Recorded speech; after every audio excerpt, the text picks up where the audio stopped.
Hi everyone, thanks for tuning in to the Radults podcast, the podcast that highlights the stories of people who said fuck that to the idea that growing up means giving up on your dreams and instead turn those dreams into their reality. Today's guest is Terry Bezer, one of rock and metal's most respected multimedia journalists. Beez has worked with Kerrang magazine, Metal Hammer magazine, Scuzz TV and the Pulse radio show before branching out on his own to create the behemoth that is the That's Not Metal podcast, the UK's #1 heavy music podcast. Beez is an absolute Radult and a wonderful conversationalist, and today's episode might go down as one of our all-time faves. So buckle up and enjoy. It's not metal, but it is awesome. Welcome to the Radults podcast. We're here with Terry Bezer, or Beez as he's known. Beez, welcome to Radults. Cheers, mate. Good to be with you. Yeah, really good to have you with us. So now, Beez, tell the people who are listening to this, all 25 of them, who you are and what do you do? So I'm Beez. I am the owner and host of That's Not Metal, which is the UK's most popular rock and metal podcast. Prior to that, I've hosted on national television back in the UK and been a journalist for the last 17 years exclusively in the world of rock and metal. That's pretty impressive. Cheers. Now, you've touched on it a bit here, but in the iconic words of Bon Scott, it is a long way to the top if you want to rock and roll. So take us back to the start of that journey. How did little Terry Bezer, wannabe football commentator, morph into Beez, rock journo? I mean, that came a lot later, the Beez thing. But I started off when I was at secondary school. They insist that you go and do work experience, which is basically you go and work somewhere, and it was for 2 weeks. And the first week, I worked in a hardware store called Robert Dyer's that was fucking atrocious. It was, although they did, which was pretty metal, let me spend my Friday afternoon before leaving 40 goods. They need to smash them up into little pieces to send them back. I don't know why. Maybe they just thought it was something I'd be into. But that was about the highlight of that week. But the second week, I went and did work experience at Metal Hammer magazine because I wanted to be a music journalist. As soon as I first bought my copy of it, was Metal Hammer first and then Kerrang in the UK. So I did my work experience at Metal Hammer, and it was I buzzed off it straight away. It was cool to hear people be as passionate about rock music as I was. Of course, they got to hear the music before anyone else, which was a massive part of the appeal for me. All of the people there were super talented. One of them went on to be the head of football for the Daily Mirror, as well as working in Kerrang and loads of other places. Yeah, it was a really fun environment to be part of, and it was from that week the only thing that I ever wanted to do. And from there, I started writing for. I did a couple of more things for Metal Hammer, but they moved from London to Bath. So when that happened, I started doing work experience with Kerrang, and someone at Kerrang, Joe Kendall, who's the production editor, suggested writing for a fanzine. So that was my first proper entry into music journalism. Was I wrote for a webzine called Drowned in Sound that went on to be fucking massive here in the UK. But at the time, it was just a tiny HTML site, and it was an indie rock site, which gave me creative license to get all of the rock and metal stuff. So that was where I started before getting a freelance gig at Metal Hammer a couple of years after that. I like that you pretty much just go straight to like the top of the food chain with it, though. It's not like you're writing for, some just news agency bottom tier magazine. You go, oh, look, you know what? I'll go to Metal Hammer and Kerrang. Like, they're worldwide known. Well, I think part of wanting to do this was always been ambitious and wanting to do things at the highest level. That's always been my outlook with anything that I do.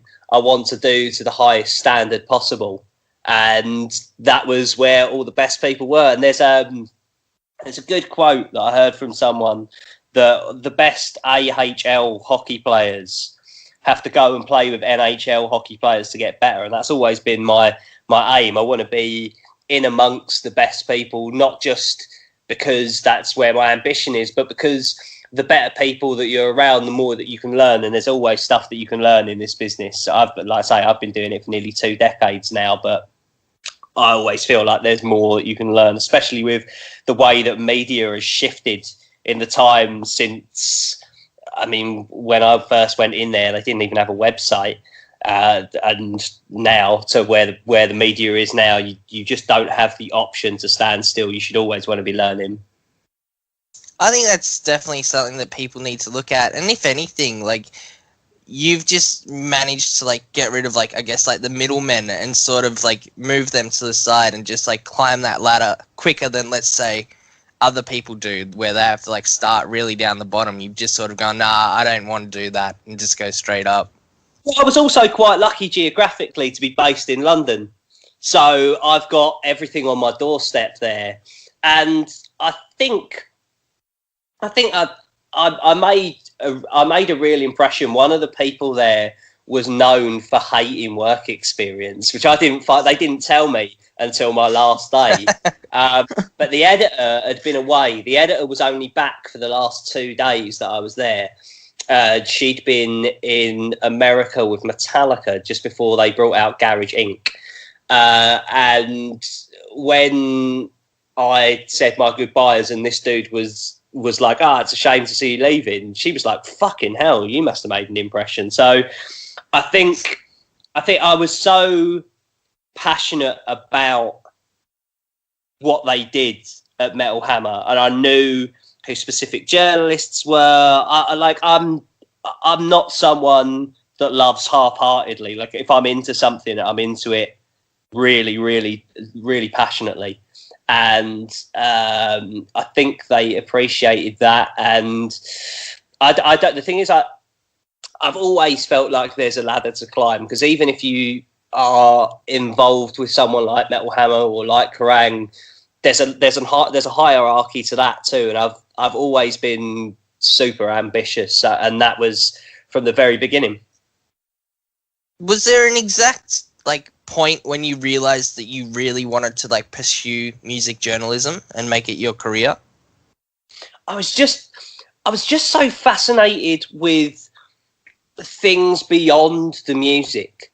Like, you would hear the music and that would be great, but hearing an album, I'm sure this applies to everyone who obsessively listens to music. When you hear a record, there's so many other questions that come with listening to it and wanting to know more about the people and the personalities. And at that point in time, the press was a lot more opinionated than it is now. I mean, the role of the press has totally changed, because at that point in time, the press were the gatekeepers. They had a massive role in picking who the next bands were that were going to get massive coverage, and that sort of stuff would make such a difference compared to the modern age, where, you know, the audience are more judge, jury and executioner because they have the access to all of music via streaming service. Back then, when you have to pay for your albums, you would buy an information source like a Metal Hammer, like a Kerrang.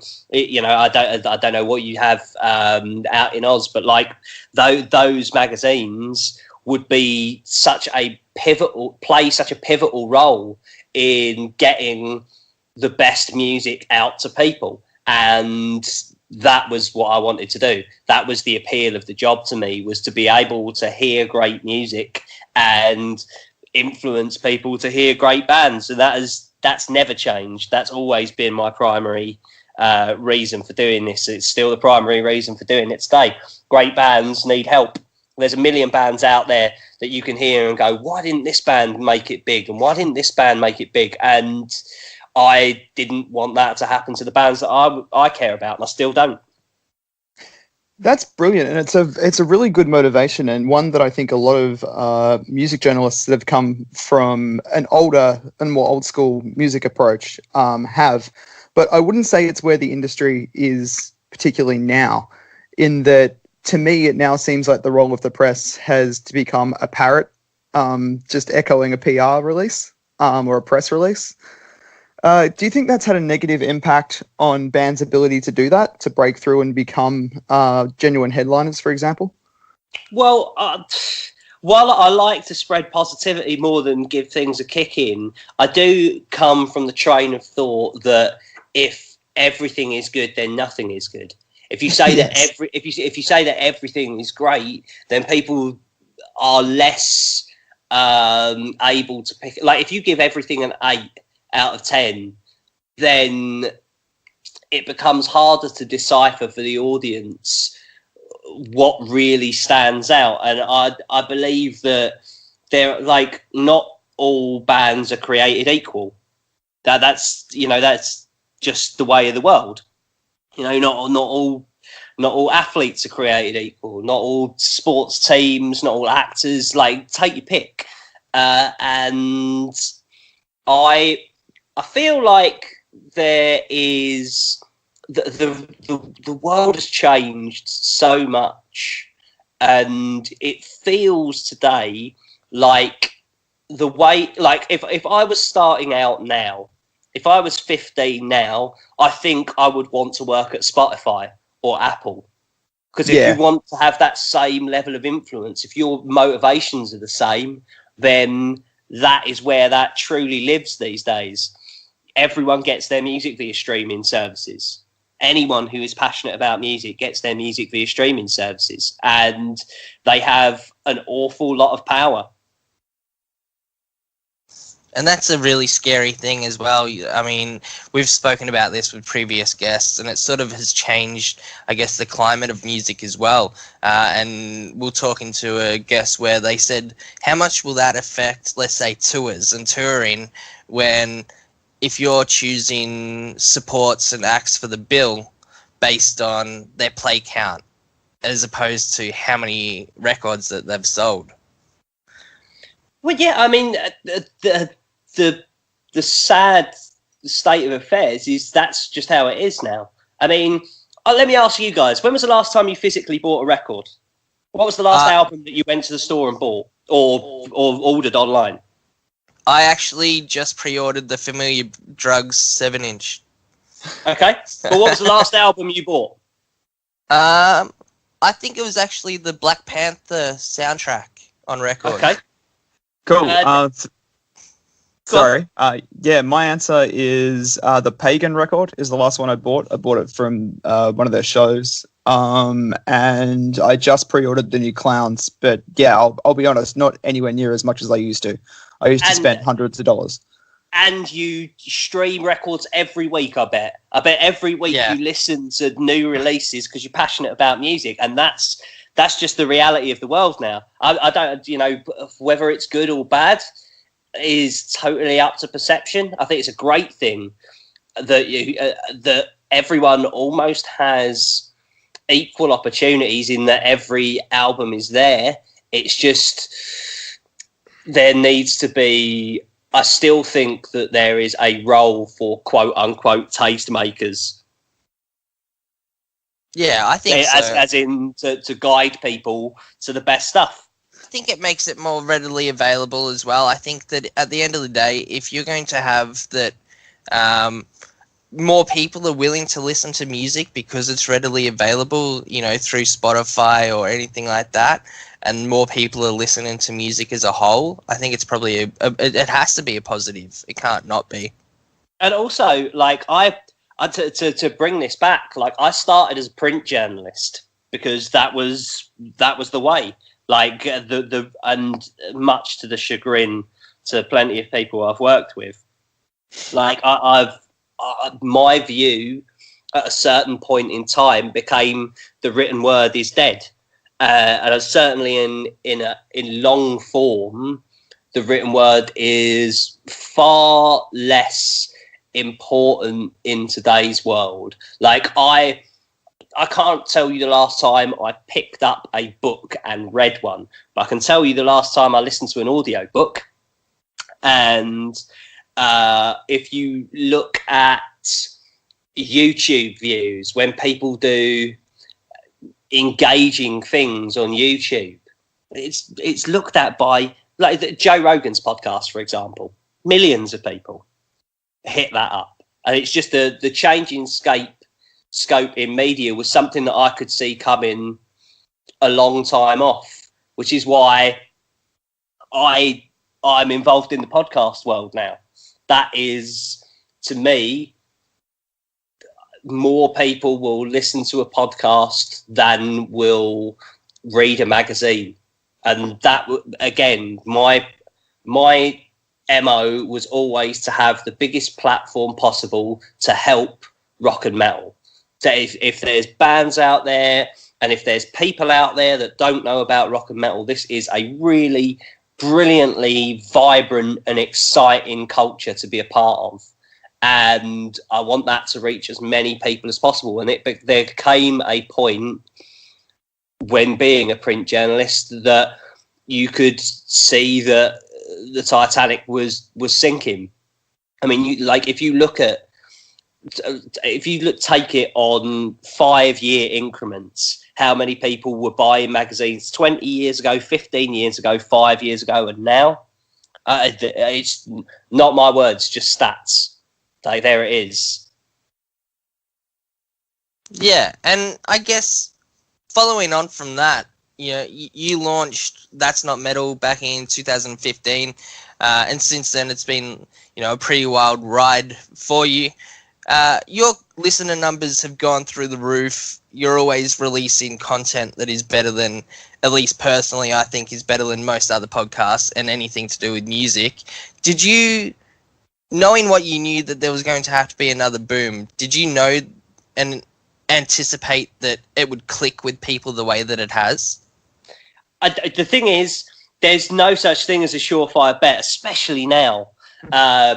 There's so many things that compete for people's attention now that I had a hunch that the world we walked into in 2015, I felt like there was something missing from the world of rock journalism to connect with people. I think that's far less a case now. I think there's a lot of both the establishment and things outside of the establishment have upped their game and do a better job of connecting with today's rock fan.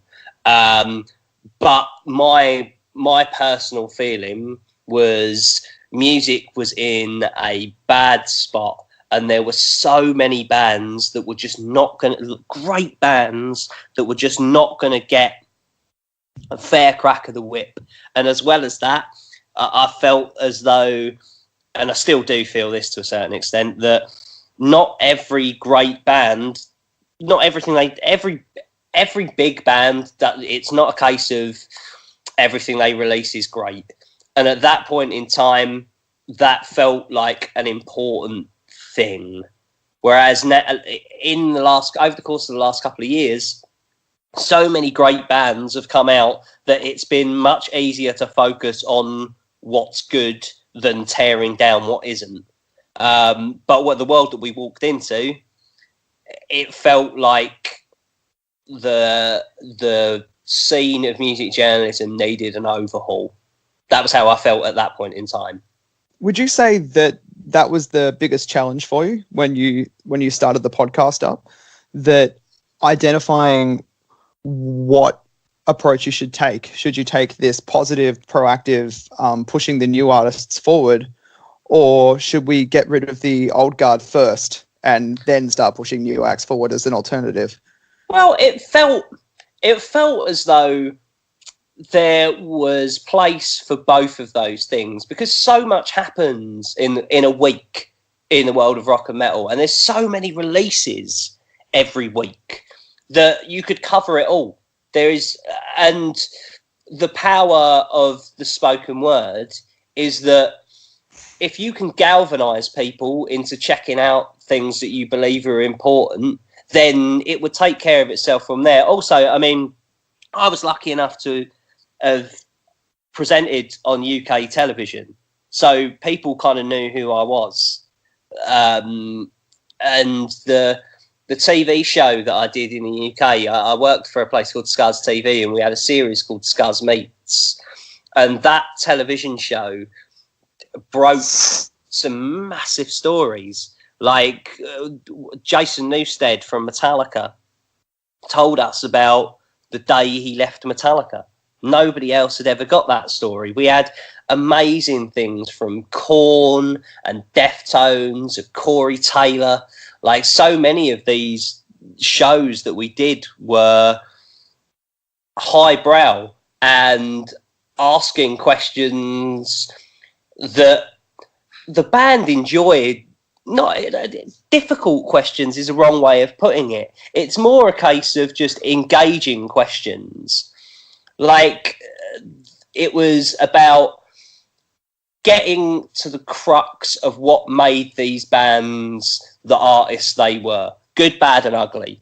And I think through the reputation of that TV show, and also through the power of social media, because once people see you and you have some sort of profile, the next step is that all of those people will then follow you on social media. So I had the platform to be able to push this new thing that I was doing when the time came to launch. And straight off the bat, the reaction was pretty massive, and it only gained from there.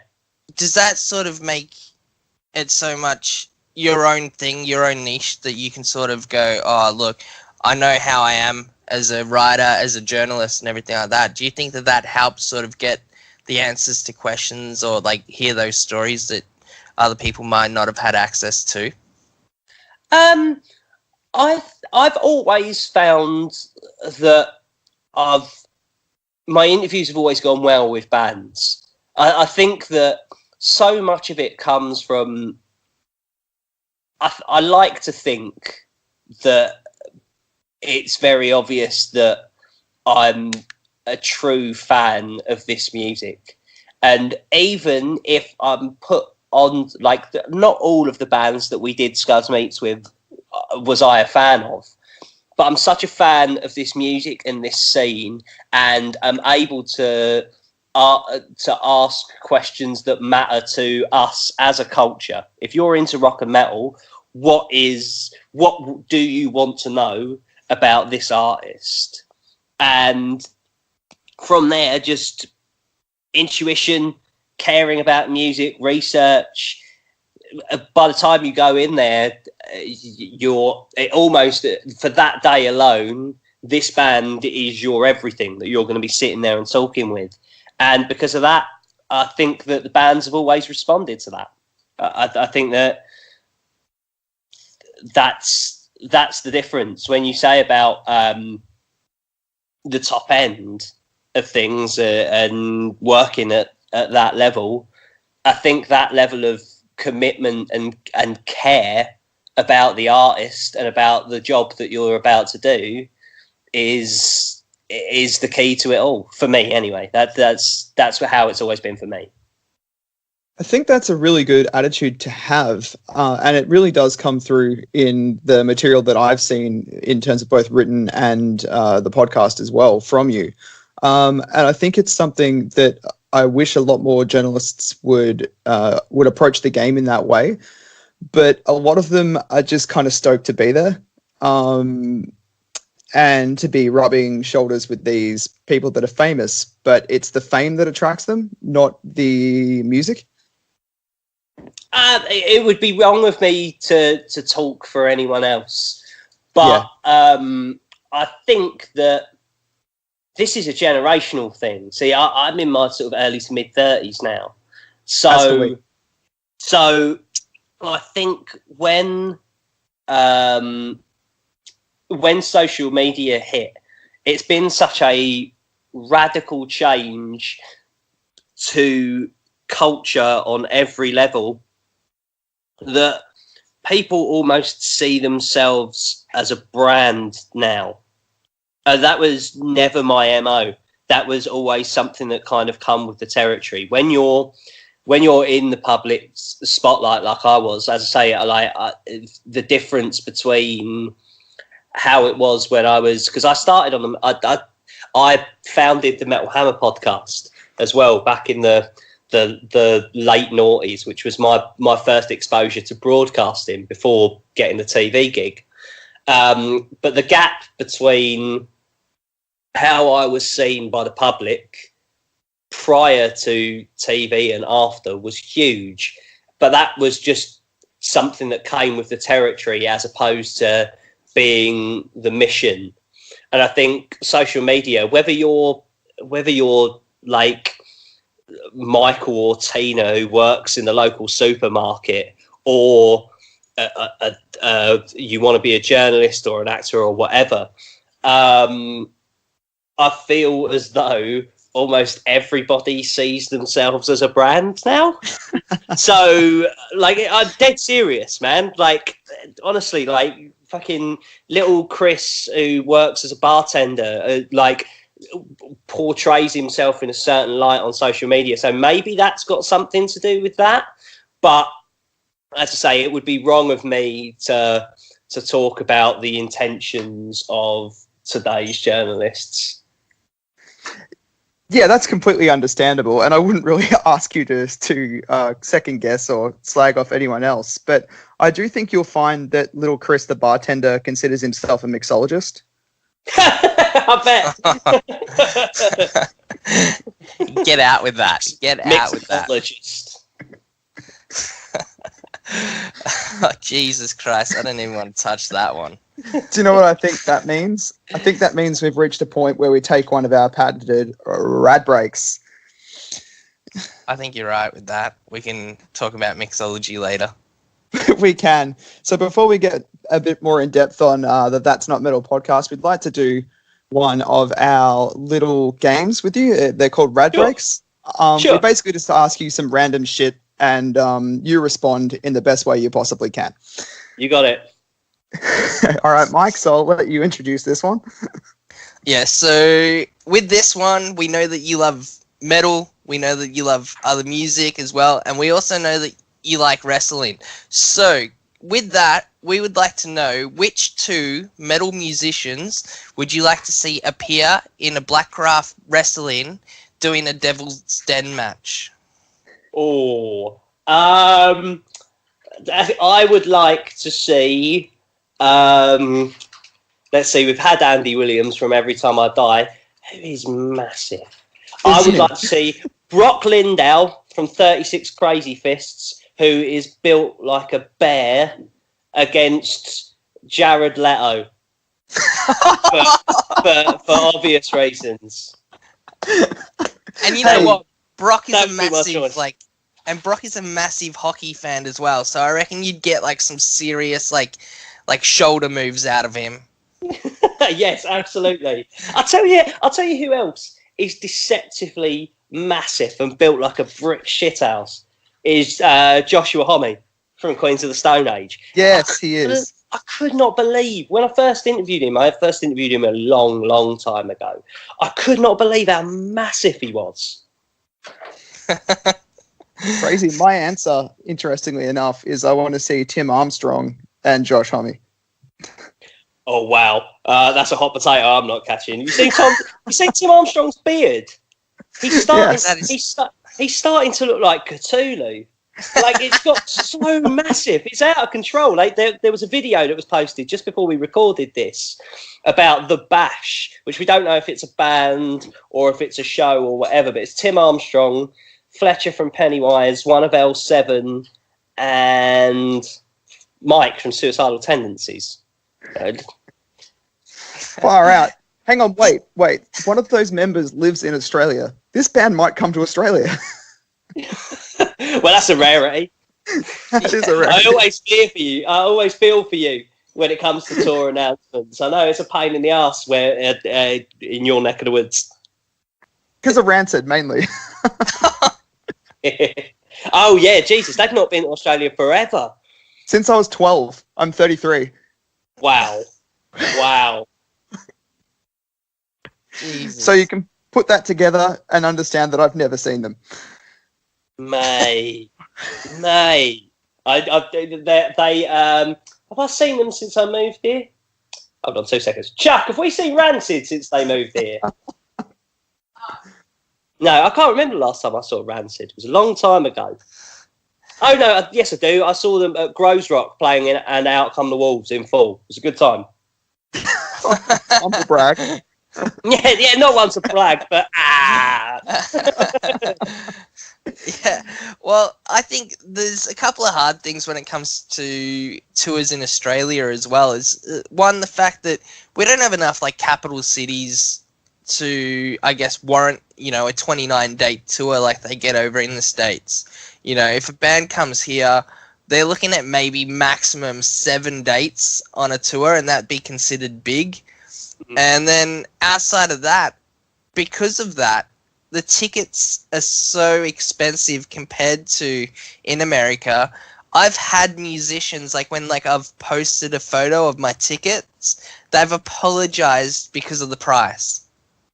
It's so costly for bands to get to Australia. I saw something that Dee Snider was talking about recently, because Twisted Sister didn't go back to Oz, and he was just like, financially it could never even remotely make sense. It wasn't the case that the band don't want to go there, it's just how much money it costs. So if they do convince bands to go there, unfortunately it's the ticket price that's going to really make up that financial thing for the band.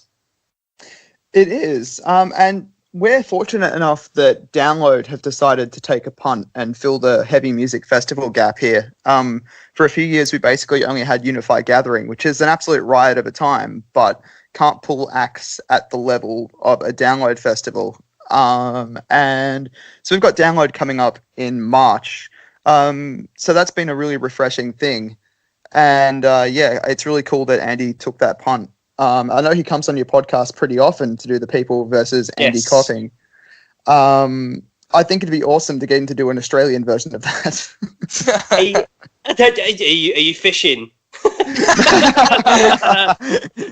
Yeah, just looking at it, like the amount of things that's at Download that's only Australian shows. Ozzy, Judas Priest, Rise Against, The Amity Affliction, Sum 41, Pennywise, Hailstorm, all Australia exclusives. That's crazy. It's going to be a good time, though. Yeah, although I don't think we're going to get Ozzy Osbourne by the looks of it.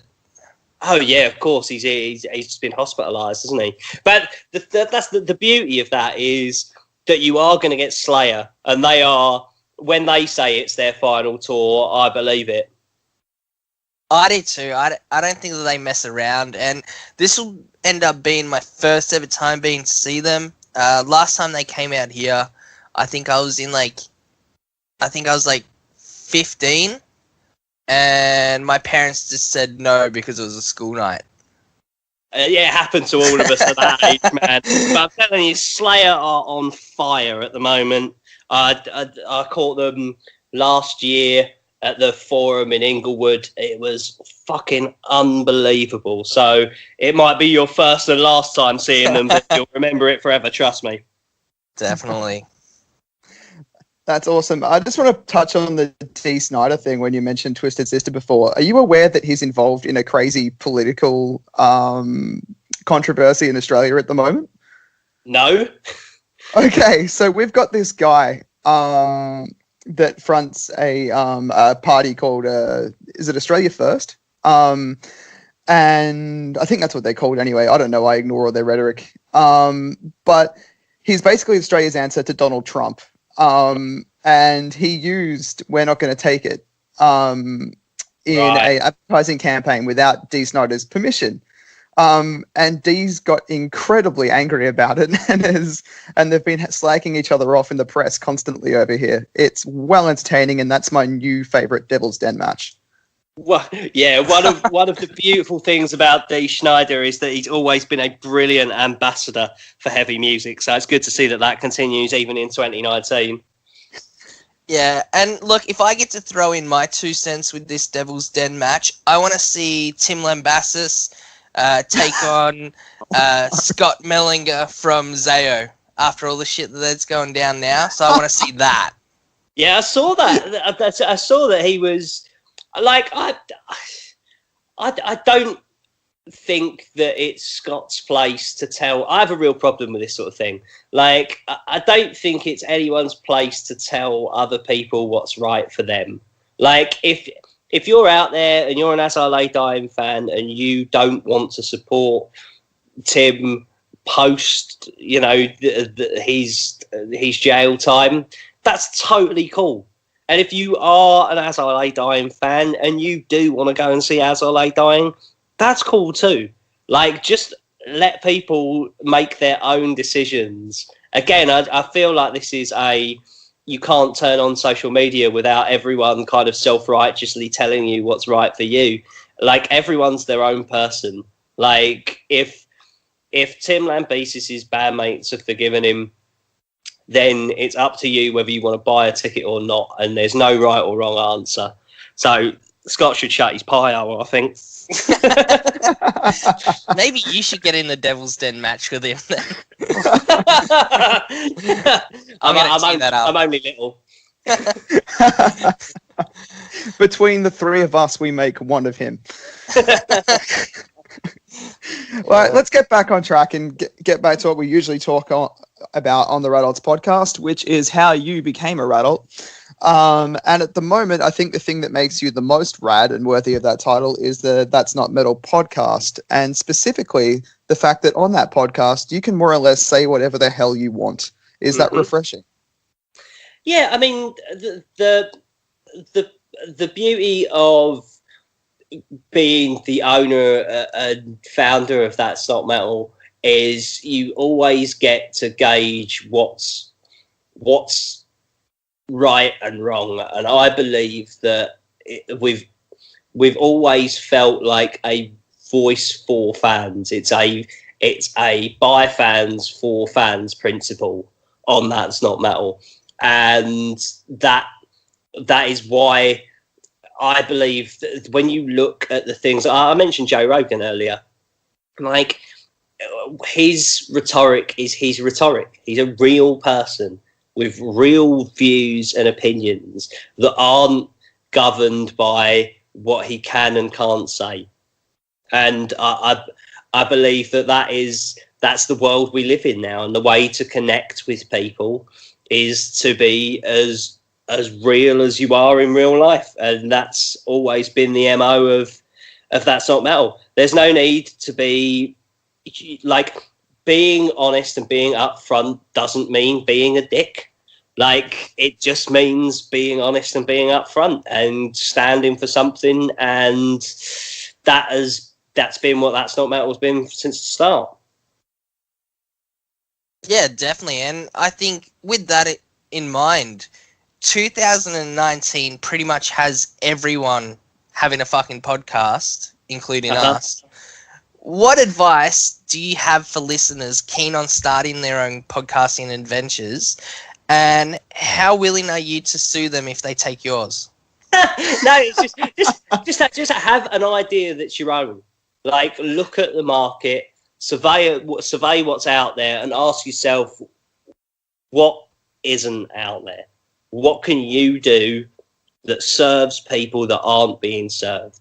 If you just do another thing in a massive litany, a line of podcasts that are already out there, it's going to be far more difficult for you to really stand out from the crowd. That's Not Metal took the template that I started when I founded the Metal Hammer podcast. It was the same arrangement, the same ideas, the same outlook, because it still hadn't been done since then. And now there are other podcasts that are like ours that serve different parts of music. There's one out here called State of the Scene that is very similar to what we do, but they serve another part of the scene. So it feels like what we do I mean, and there are plenty of other podcasts that have come since That's Not Metal that are exactly the same as That's Not Metal. And I think it's harder to get an audience when we've kind of already got that sewn up. So I would say be original, have something that's yours, and have something to say. Definitely good advice. For us, when we were starting this podcast, our goal was to create a positive media outlet that could show people what is possible, as opposed to the other people in the world that might constantly be telling them that their dreams are a stupid idea. And I think your attitude makes you a perfect embodiment of that. And it's really awesome hearing this story. Another thing that I really enjoy about the That's Not Metal podcast is that you are a voice for bands that won't get any mainstream media attention.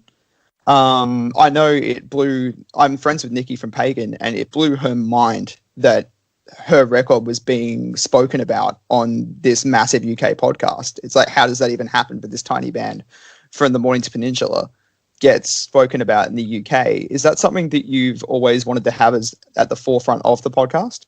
Absolutely. That's, like I said like earlier, that's always been the MO, was to go out, take time finding the best, because a lot of the things that are popular or in the public consciousness from the established outlets are what's spoon-fed to them via a PR agency or things like that. And there's nothing wrong with that.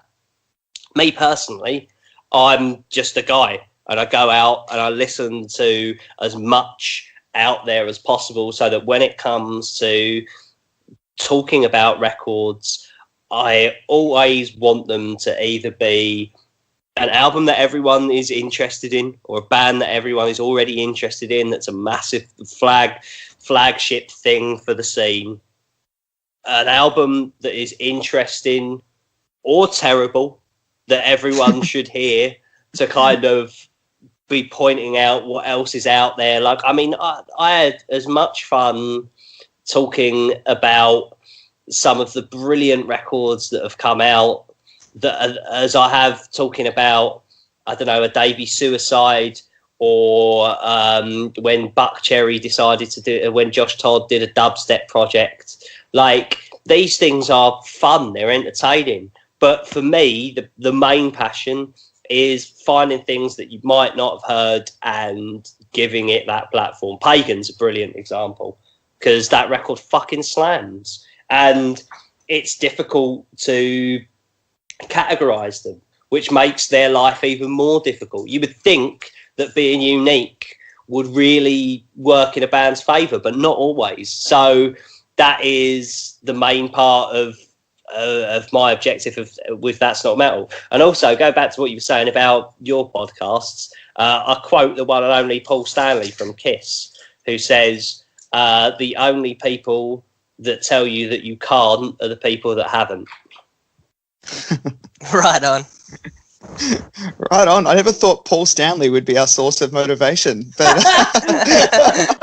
mate, you know, I'm a diehard Kiss fan. They're playing here tomorrow night. I cannot wait. That's my Saturday night. I am going to be so hammered. So are they. This is an interesting aside, actually. Were Kiss important in you blossoming into this raging music fan you are? I think that there is something incredibly brilliant about Kiss's lyrical output and the idea of the Kiss Army, because Kiss songs take the approach that people out there are somehow trying to stop you from liking Kiss, but you will not stop liking Kiss because you are part of the Kiss Army. I think there's something quite brilliant about that. As do I, but yeah, I might be going to see Nickelback tonight, and I wonder if they write their songs with the same approach. Mate, I tell you, here's a truth bomb for you. Me and my now wife, when we first started dating, we used to, whenever Nickelback came to town, we would take the next day off of work and go hell for leather, just because they are incredibly entertaining, and it all depends on how seriously you take it. Like, if you're listening to Nickelback in the same way that you're listening to Tool, then you're never going to get it. But some things are just meant to be inherently ridiculous. And I'm all for that. And they are definitely one of them. And if you do go to see Nickelback, then you should get in there early to see Bad Wolves. So a big shout out to my mate, Doc Coyle, who plays in Bad Wolves. Yeah, that's the motivation for me saying yes. So I think it'll be great. This is a really fun chat so far. I'm enjoying having the chance to chat with you, and it's really strange for me. I'm just gonna break down the fourth wall a little bit here. I listen to your podcast when I'm having breakfast every Saturday morning.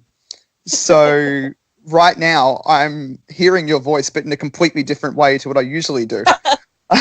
We're recording on Saturday morning. Someone said to me, I love this. This is one of my favourite comments that we've got about the podcast in recent times. But when we did the Albums of the Year podcast, when it went out in December, someone tweeted me and said, now it really feels like Christmas, now that we've got the Albums of the Year podcast. I think that's such a fucking brilliant thing. But it's an honour to me that That's Not Metal is part of people's lives and part of people's weekly routine like that. That's fucking awesome. Yeah, we no longer need radio. We can literally just listen to podcasts and just cut everything else out. That's it. And what I like about podcasts is that it's like the Wild West. Like anybody can do a podcast about anything. And any niche thing that you're into, you can listen to an entire podcast about. Like, in terms of like rock and metal podcasts, the only other one that I listen to is Jamie Jaster's show, which I think is really good. That aside, the podcasts that I listen to are mainly sports specific. Like, I listen to podcasts around my own football club, and I listen to Rogan as well. But basically, if you want a subject out there, if you're into something really fucking weird, I guarantee there will be a podcast out there for you.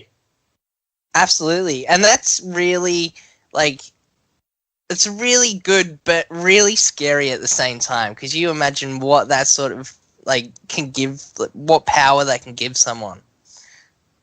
I mean, I like to think, and maybe this is my naivety, but I like to think that if anyone cares enough to be talking about a subject every week, or cares enough to be putting a podcast out, then it will be worth something. I mean, it's not for everyone, and it's not. The thing about podcasting and broadcasting in general is because, what is it? Oh, it's just some people talking. People think that it's much easier to do than the actuality of doing it. But I think it's a really cool thing that that anybody out there can do a podcast. It was, and if it's meant to be, and if you put out a show that is engaging, then I can't help but feel that you'll find your audience. Yeah, I think you're right. I think that there's a lot of, I guess I never expected true crime podcasts to be as big as they are, and to see the demographic of people that are listening to that, and that's just blown up, and I never would have imagined that. I had a chat with an artist out here for something I've got coming soon. I had a chat with a guy called Amigo the Devil out here. Nice. Right, so his early EPs, he spoke a lot about serial killers, and I was saying that you can't, like, the notion that it's just like weirdos like us from the world of rock and metal that care about serial killers is gone. Because if Netflix puts something out, like Netflix just put out this Ted Bundy thing, and it just becomes a global talking point, and everyone's watching it, and true crime seems to be the in thing, and there's always been a weird obsession with this kind of thing. Once Upon a Time in Hollywood, the new Tarantino film, is about the Manson murders. But yeah, it's fucking wild, isn't it? Yeah, especially when you get to see Zac Efron be Ted Bundy. Like, who would have thought? Mate, I'm dying to see James Hetfield interrogating Zac Efron in that movie. I cannot wait for that film to come out. I guess going from that and talking about James Hetfield and rock and roll in general, in the year 2019, I think that we've got a good, surge of rock music. What bands are you currently listening to that other people should be listening to as well? This week I've been all over the new Swimmers album, which is totally not my usual thing. It's Joey Armstrong, Billy Joe Armstrong's son, is the drummer in that band, and it's quite a lot like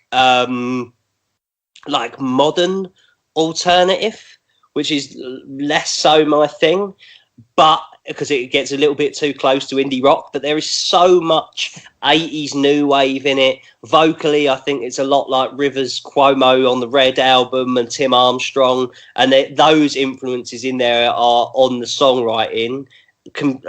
In conjunction with that contemporary production is fucking great. I've been listening to a lot of kind of electronic stuff that kind of comes from our world. Health are a band from Los Angeles who are a bit kind of Nine Inch Nails, well worth your time. Wicker Phase, Springs Eternal, which is almost like emo rap, is well worth your time. Yeah, there's always loads and loads of great new music to be listening to. I love hearing that. I love hearing, the fact that coming from a podcast called That's Not Metal, and obviously your background, the fact that you're so willing to plug and showcase bands that aren't in that, they're not included in that sort of usual pen. Well, I think there's alternative culture is meant to be that. It's not meant to be mainstream. Which is where the line gets blurred for some artists. I would never put 21 Pilots on the show because a famous frontman once said to me, when alternative becomes mainstream, what is it the alternative to? I always need to think that it is outside of the mainstream walls until we break that down. It's about 70% musical and 30% culturally. What are the criteria of a band being a quote unquote That's Not Metal band? Definitely. And why would that genre is pretty much dead? I know that's a statement that a lot of people have made, and it doesn't make sense from a point of view of you still use genre labels to explain to people what a band sounds like. But strict adherence to genre is dead now. Just yesterday they released a version of Denzel Curry doing Rage Against the Machine's Bulls on Parade in Australia, and it blew up. And so from that you had fans of Denzel Curry hearing Rage Against the Machine for the first time, and fans of Rage Against the Machine hearing of Denzel Curry for the first time, and both just going mental for it. And there's a lot of room for that kind of thing in 2019, whereas there wasn't previously. I mean, this is where this becomes really interesting about the is genre dead conversation. Because when I say about if I was a kid now, I'd want to work for Spotify or Apple. When you look on your Spotify interface and you browse for new things, it is still put into genre. And so I do still think that stuff plays a part. What happens within those genres?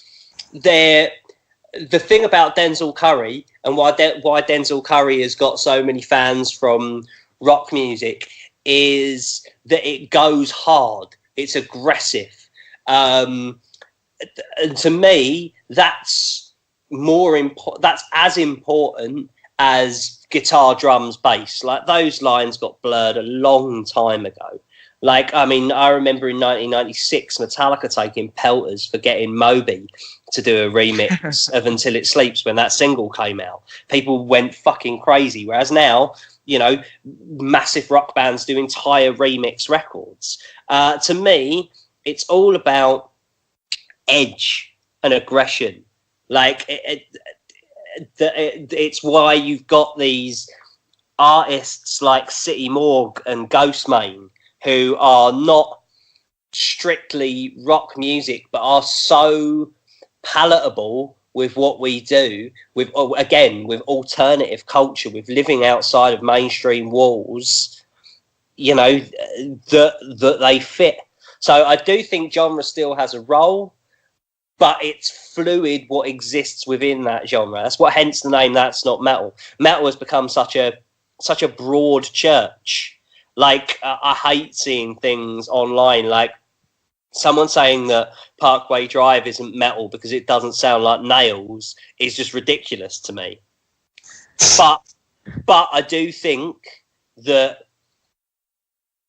it's about covering things that have edge and that are more, that just, if the zeitgeist comes to us, great, but that aren't necessarily trying to fit the zeitgeist. And I think that's why some bands get extreme kickback from fans and from the community, is because, you know, it feels like they're leaving, and that's fine. I wonder if there's room in 2019 for a band to really, really break through. For me, I think listening to the record Fever 333 put out, everything, the way that record's been put together, whether or not you think the whole thing's great or not, it's been written in a way that really suits playlist culture, and that really has a lot of crossover potential. I could easily see some of the tracks landing on hip hop playlists, and I could see other tracks landing on metal playlists, and then merging the two worlds together. And if I was going to pick a band that could explode, purely based off not just the music, but the personalities of the people in the band as well, Fever 333 would probably be my pick. I'm curious who your pick would be. It's interesting, man. Like, guitar music is in a real bind at the moment. And I think when you look at, I was watching a bunch of videos recently of, I can't remember who it was. It's Lil Peep's the guy that passed away, right? Yes. Yep. Right. Who was it that I was looking at recently? Bear with me. So, Lil Pump, that's it. So I was looking at the crowd reaction for Lil Pump and people from that scene, and the mosh pits are exactly the same as the sort of thing that we grew up with when it was rock music. And I just think that rock music is seen as something that lacks edge and lacks bite, because when rock bands cross over into the mainstream, it is them deciding to play by mainstream rules. And that's why I feel like people's attitude towards, like, the side of things that are quote unquote punk or dangerous comes from that side of things. So I think it's more a case of rock music's reputation for not being dangerous and not feeling like it has anything to say or whatever. And the Fever 333, fuck with that. And I understand that. But they'd probably be my pick as well. But being honest, if I was going to put a rock band in front of people, so if you said to me, right, you get to pick a rock band who played something like the Grammys, right, that is seen around the world and has a a place in mainstream culture, I would pick Ghost every single time. Hell yeah. Because you would show them something different and edgy and not what they're used to. In the same way as when Slipknot turned up in 1999 on things on TV, then, and if I was to pick someone else, I'd consider picking Baby Metal. Not my favourite artist in the world, but again, something that you will see and just go, what the fuck just happened? Like, what was that? What just happened? Something that will make an impact, rather than picking a band who are desperately trying to sound like today's mainstream and just sounding like a lesser version of what's already out there. Absolutely. And I think that this brings us to a good time to do a bonus rad break. So another game for you, which I'll let Brenton lead off with, because I think that you're going to like this one. All right, so it's been stated elsewhere that Oasis were the first band that you became interested in. Mm-hmm. We want a definitive answer on this. Which Gallagher brother is your favourite? Oh, mate, that is brutal. That's brutal. Like that was the first band that I got obsessed with. Actually, my musical journey went Bryan Adams, Bon Jovi, Oasis were my favourite artists growing up. But Oasis were the first band that I started recording shit off the fucking radio when they were on there and all the rest of it. See, I think Noel is more sensible and more with it. Hilarious. And a total everyman, and I love that about him. But Liam's bonkers, and I'm always going to side with the person who's the most bonkers. Like, Liam feels genuinely unhinged. Like, and I feel like Noel is a bit more normal. Like Noel Gallagher could have done other jobs and still been the popular person in his local pub, whereas Liam Gallagher, I feel, could only do something like be a rock and roll star. So that I think I would side with Liam, but with gritted teeth, because I do love them both. I think that I would have Liam do social commentary purely on Twitter. I think that could be his other job. Like, he is insane on Twitter. So I'd like to see him cover, let's say, like the Grammys or something. But obviously it's in his spin. He's brilliant on interviews with this sort of thing. Like, I look forward to either of those people releasing new music, because the interviews that come out at the time are brilliant. I remember during the period when all the bands were blowing up, so like the Strokes and the White Stripes and all the rest of it, he did an interview and was just tearing everyone apart. The one that sticks with me is they asked him about the Hives, and he went, "I'm not having any band that look like the Monkees," which I thought was fucking brilliant. I can just imagine, what that would be like to see, because he obviously, I think he thinks that he's the be-all, end-all. So, and I don't know. All the best rock stars do. Yeah, all the that's best true. Rock stars But do. he's definitely a character, that one. How, I guess, did you go from doing journalism based in, print based, and then moving on to the Metal Hammer podcast? What sort of software and hardware did you have for that, and how much has that changed till now? See, we were lucky because it was Metal Hammer, and we were at the time part of Future Publishing. They had their own studio on the floor downstairs, so we would go in. A guy called Liam used to record us, and this is when we knew we were on something, because me and the guy who I hosted with, a guy called James Gill,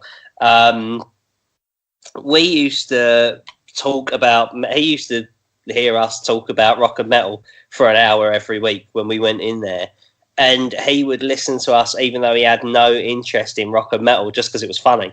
So we knew that we had something. But in terms of software and hardware, we were lucky that we had our own studio, whereas now, again, it's so possible to be able to record at high quality for somewhat low cost.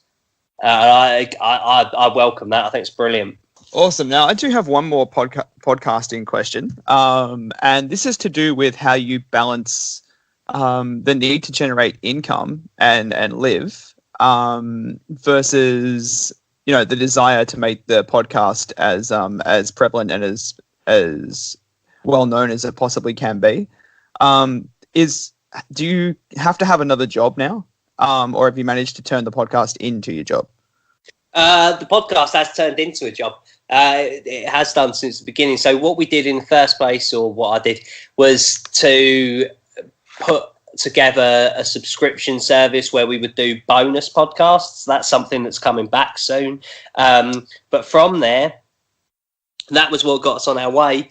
But we also have managed to get sponsorships. We've been sponsored by EMP, who are the biggest merch company in Europe, who came to us. Once our EMP deal ran out, Marshall Amplification came to us. And when that ended, Universal Music came to us. So we've always been able to, and because we've got such a big following, we've been able to turn it into something that I can live from. That is great. That is amazing. And it was that a part of the reason why you moved to LA? Yeah, it was a bit.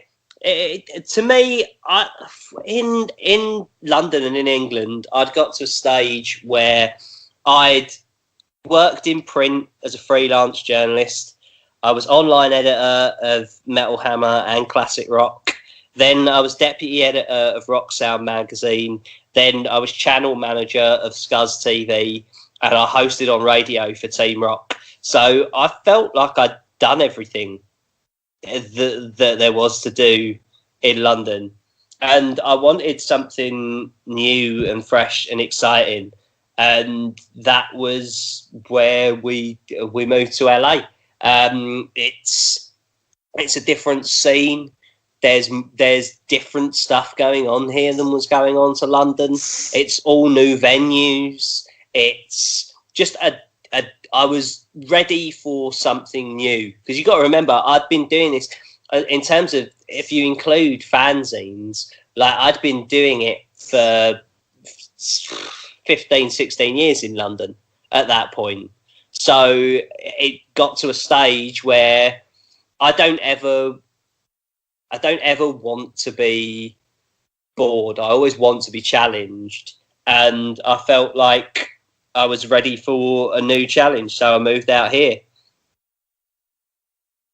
Have you found that switching up the cultures has refreshed your passion in any way? Because the music scene over there operates in an entirely different way to what it operates in the UK, and the radio industry particularly is entirely different to what it is in the UK. There's these massive bands that have probably never been played on one radio station in the UK that are played constantly on rock radio in the US.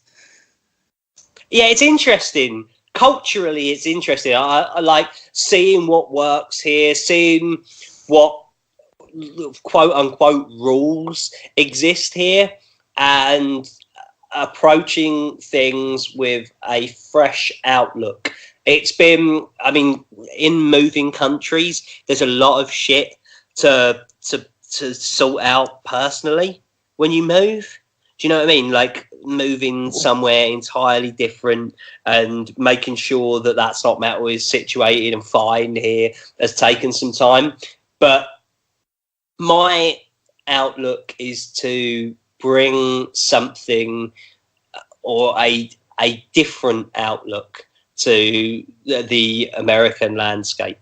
And that is no better or worse. It's just something a little different to give people an alternative look at things.